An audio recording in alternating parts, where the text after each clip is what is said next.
Nagsisimula na nga ba ang katapusan ng daigdig? Ano ang sinasabi ng science patungkol sa paparating na apocalypse? Tara at pag-usapan po ang buong istorya. Noong taong 2024, mayroon pong napansin na kakaiba ang mga scientist.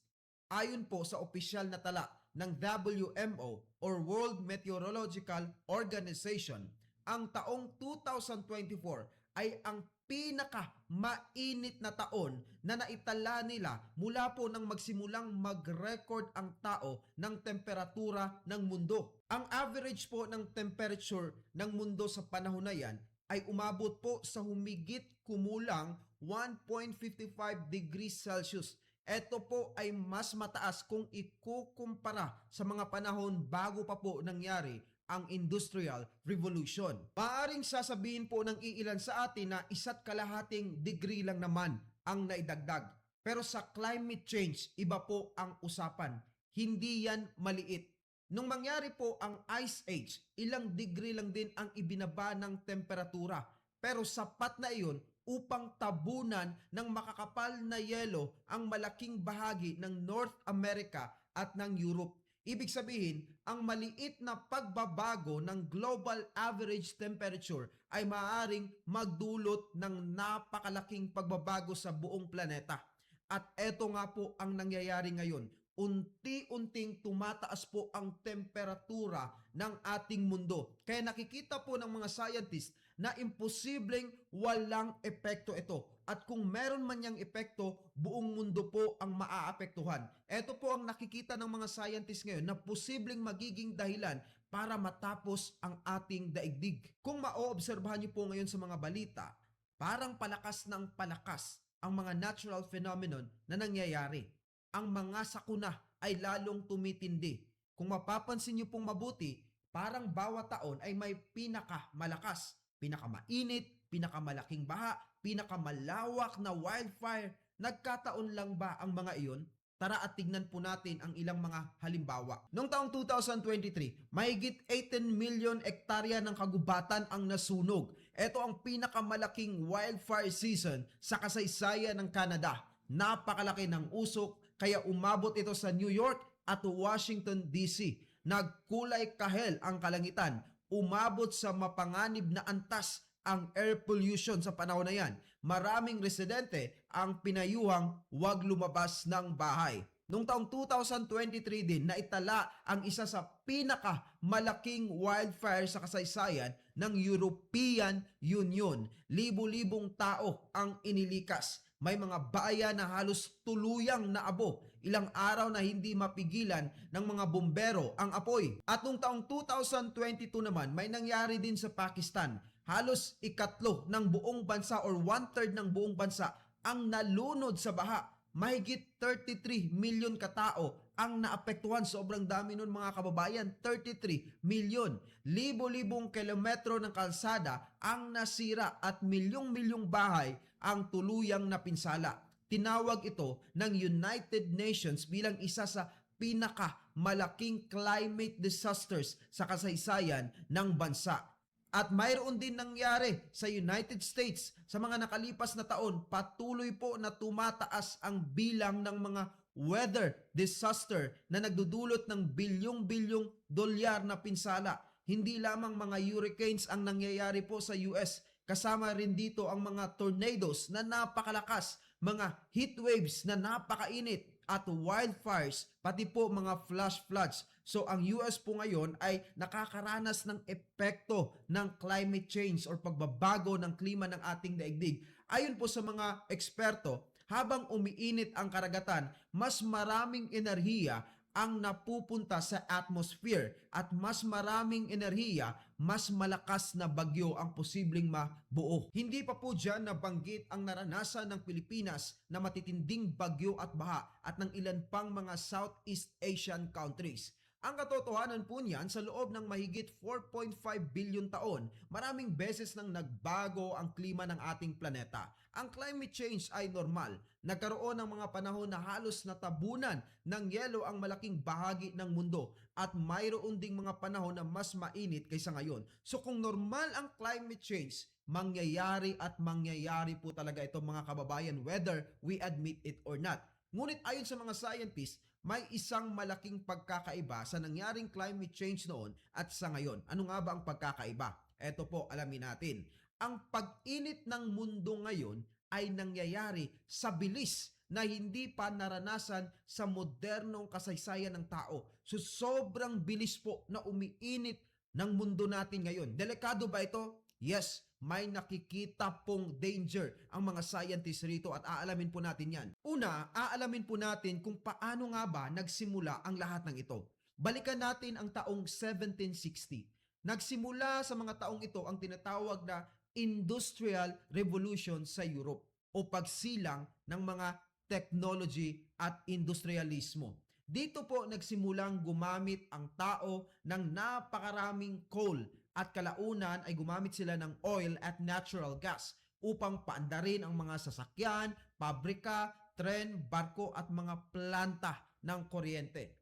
Kasabay po ng pag-unlad ng teknolohiya, unti-unting dumami ang carbon dioxide or CO2 sa ating atmosphere. Noong panahong iyon, ang konsentrasyon po ng CO2 ay nasa humigit kumulang 280 parts per million or ppm lang. Pero sa loob ng mahigit 2 siglo ng patuloy na pagsusunog ng fossil fuels, ang antas na ito ay tumaas ng sobra. From 280 ppm, eto na po ngayon ay nasa 430 ppm. Halos doble po ang itinaas. Ito po ang pinakamataas sa loob ng hindi bababa sa daang-daang libong taon ayon sa pag-aaral ng ice cores at modernong pagsukat. So sa loob po ng libo-libong taon, hindi po ganito ang estado ng CO2 sa ating atmosphere. Dito lamang po sa ating panahon to nangyari. As in, sobrang dami o sobrang napakatindi na ng pagtaas ng CO2 sa ating atmosphere. Dito na po ngayon papasok ang greenhouse effect. Ang katotohanan po niyan, hindi po masama ang greenhouse effect. Sa katunayan, kung wala ito, sobrang lamig ng ating daigdig. Ang ating paligid ay nasa negative 18 degrees Celsius. Napakalamig nun para sa karamihan ng buhay. Siguro maraming mga buhay sa Earth ang hindi makakasurvive kung ganun po kalamig lagi ang ating mundo. Mayroon pong tinatawag na mga greenhouse gases, katulad po ng carbon dioxide, methane at water vapor. So etong mga greenhouse gases na ito ay para silang kumot. So tinatabunan nila ang ating mundo. Tapos, yung init ng araw ay papasok po at sasalain ng mga greenhouse gases na ito. Papasok yung init ng araw sa ating mundo. Tapos, magbabounce back yan palabas sa ating Earth's atmosphere. Ngayon, eto pong greenhouse gases ang magsasala sa kanilang paglabas. Ngayon, kung sobrang dami na ng greenhouse gases sa ating Earth's atmosphere, mahihirapang makalabas po yung mga pumasok na init. So kung hindi po makalabas ang init, maiipon sila dito sa loob ng ating Earth's atmosphere. At kung maiipon ang mga yan, tatambak at tatambak hanggang sa makakaramdam po tayo ng sobrang init. Ang ating mundo ang iinit. Kumbaga parang sa bahay, kapag hindi natin binuksan ang bintana, hindi makakalabas ang init sa loob. Ganun po ang mangyayari. At kung patuloy po na dadami ang CO2 sa ating atmosphere, lalo pong iinit ang ating mundo sa paglipas ng panahon. Noong 1880 po, nagsimula ang mas maayos na pandaigdigang pagre-record ng temperatura ng ating daigdig. At pagkalipas lamang po ng 2 dekada, unti-unting tumaas ang average temperature ng mundo. Hindi ito pataas araw-araw or taon-taon. May mga panahong bagyang bumaba dahil sa natural na pagbabago, ngunit kapag tinitignan ang mahigit 1 siglo na datos, iisa ang malinaw po na direksyon at konklusyon. Pataas ng pataas ang temperatura ng ating mundo. Kasabay nito, tumataas din ang antas ng dagat, yung level po ng tubig sa dagat tumaas po. Mas mabilis na natutunaw po kasi ang mga glacier or yelo sa North at South Pole. Kaya po mayroong babala ang mga scientist. Sa loob ng maraming dekada, mayroon silang paulit-ulit na mensahe. Hindi na sila nagtatanong kung umiinit pa ba ang mundo kasi obviously, umiinit na po talaga ito. Ang tanong nila ngayon ay gaano kabilis ang magiging pagbabago at gaano tayo kahanda para matugunan ang pangangailangan sa umiinit na mundo at para tayo ay magiging handa. Noong 1988, itinatag nila ang tinatawag na Intergovernmental Panel on Climate Change or IPCC. Binubuo po ito ng libo-libong mga scientist mula sa iba't ibang bansa. Hindi sila nagsasagawa ng iisang eksperimento. Sa halip, sila po ay nag-aaral at nagsusuri ng mga libo-libong mga scientific studies upang malaman kung ano ang tunay na sinasabi ng mga ebidensya. Sa pinakahuling ulat po ng IPCC, malinaw po ang kanilang naging konklusyon. Unequivocal or wala ng pag-aalinlangan pa na ang pag-init ng atmosphere, karagatan, lupa ay dahil po sa kagagawan ng tao. Lalong-lalo na ang pagsusunog ng fossil fuels. Hindi ito opinyon ng iisang scientist. Ito po ay resulta ng pagsusuri sa libo-libong pag-aaral mula sa iba't ibang panig ng ating mundo. So hindi po natin alam kung ano pa ang mangyayaring mga matitinding sakuna sa mga susunod na taon. Kaya tinututukan po itong matindi ng mga scientist at mayroon pa silang isang pinoproblema ngayon, ang bagong hamon, ang pag-usbong ng AI. Habang sinusubukan po ng mundo na bawasan ang carbon emissions, isang bagong teknolohiya ang mabilis namang lumalaki, ang artificial intelligence. Sa unang tingin, tila wala itong kinalaman sa climate change. Ngunit sa likod ng bawat AI chatbot, image generator at search engine, mayroong libo-libong computer na nagtatrabaho sa napakalaking AI data centers. Ang mga data center na ito ay gumagamit ng napakalaking dami ng kuryente upang mapatakbo ang milyong-milyong processors at graphics chips sa buong maghapon. Bukod dito, kailangan din nilang gumamit ng napakaraming tubig o cooling systems upang hindi mag-overheat ang mga server. Sa Estados Unidos po, inaasahang patuloy na tataas ang konsumo ng kuryente ng mga data center sa susunod na mga taon dahil sa mabilis na paglawak ng artificial intelligence. Dahil po dito, ilang power companies ang nagpaplano ng pagtatayo ng mga bagong planta ng kuryente habang ang ibang kumpanya ay mas agresibo namang namumuhunan sa renewable energy at maging sa nuclear power upang matugunan ang lumalaking demand.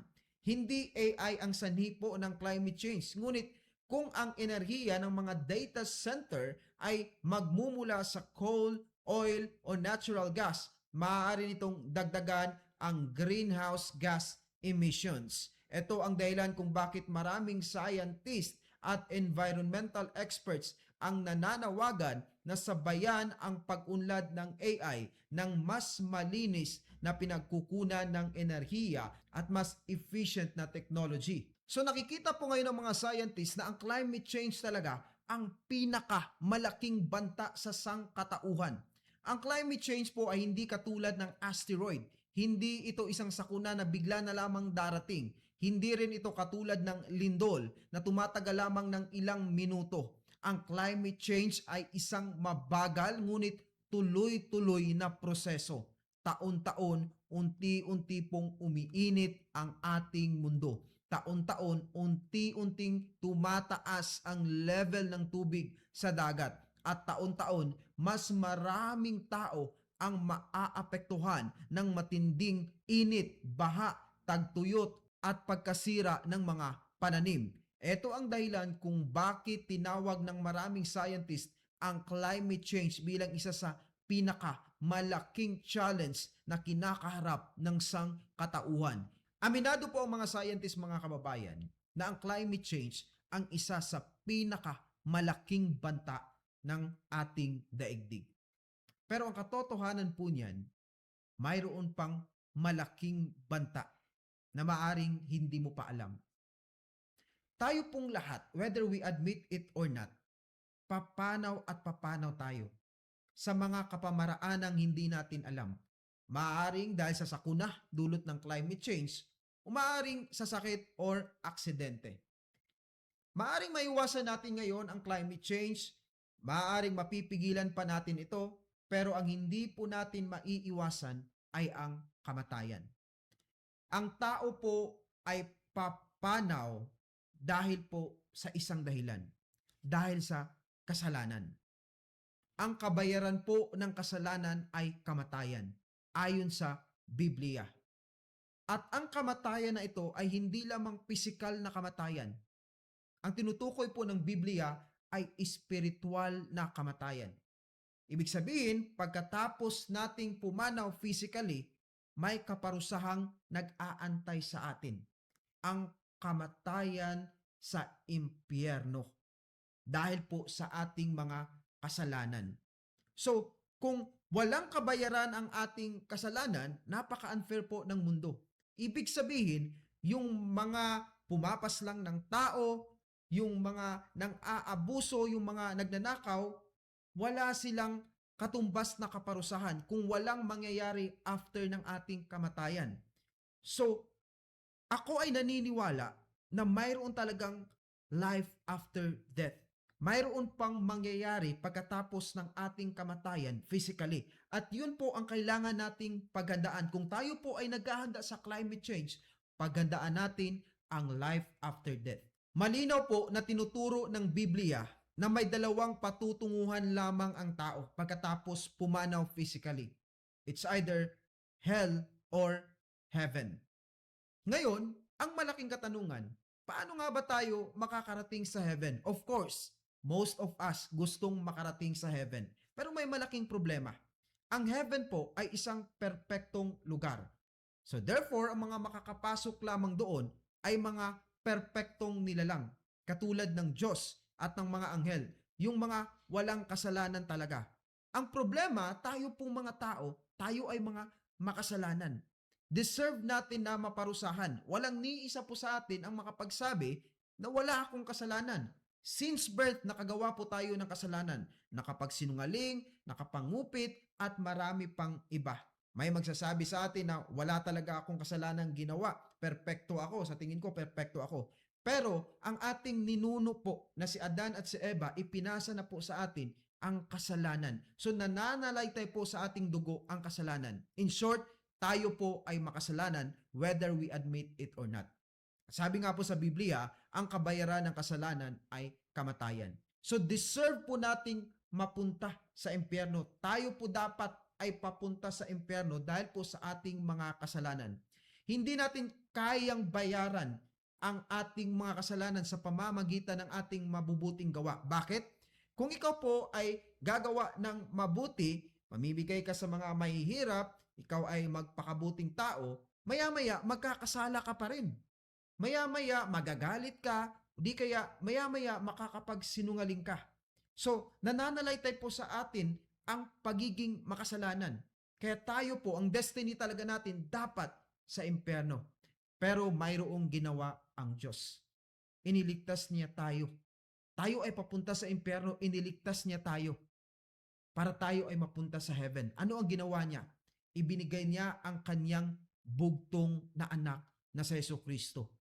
Upang sino man ang sumampalataya, maniwala kay Jesus Christ, ay hindi mapapahamak kundi magkakaroon ng buhay na walang hanggan. Si Jesus Christ po ay namatay sa krus at muling nabuhay pagkatapos ng 3 araw. Ano ang dahilan? Para mabayaran po ang ating mga kasalanan. Para tayo po ay malinis sa ating mga kasalanan. Ngayon, yung mga maniniwala at susunod sa ating Panginoong Hesukristo ay malilinis sa kanilang mga kasalanan. Mapapatawad sa kanilang mga kasalanan. So ang pananampalataya at paniniwala po sa ating Panginoong Hesukristo ang siyang magliligtas sa atin sa kapahamakan papunta sa impyerno. Dahil po sa pag-ibig ng Diyos, ayaw ng Diyos na ikaw ay mapunta sa impyerno. Ayaw ng Diyos na ikaw ay magdusa sa impyerno. Dahil sa kanyang pag-ibig, ibinigay niya ang kanyang bugtong na anak para tayo ay maligtas. Sinabi po ng Biblia na ang sino mang sumampalataya sa kanya, kay Jesus Christ, ay hindi na mapapahamak kundi magkakaroon ng buhay na walang hanggan. So dapat papunta ka sa impyerno pero niligtas ka ng Panginoon. Ngayon kung ikaw ay sasampalataya at sumunod sa Kanya, ikaw ay magkakaroon ng buhay na walang hanggan. Ibig sabihin, mararanasan mo ang langit na kasama ang Diyos. Hindi ka na mapupunta sa impyerno kung ikaw ay maniniwala at susunod sa ating Panginoong Hesus. Kaya ang malaking katanungan sa iyo ngayon, kapatid, maniniwala ka ba? Susunod ka ba? Maraming salamat sa inyong patuloy na pagtangkilik. Para sa marami pang konspirasiya, kaalaman at mga Kristiyanong usapin, patuloy lamang po na tumutok dito. Ako po sa Evad PUP, pagpalain ang iyong buhay. Peace out. Boom!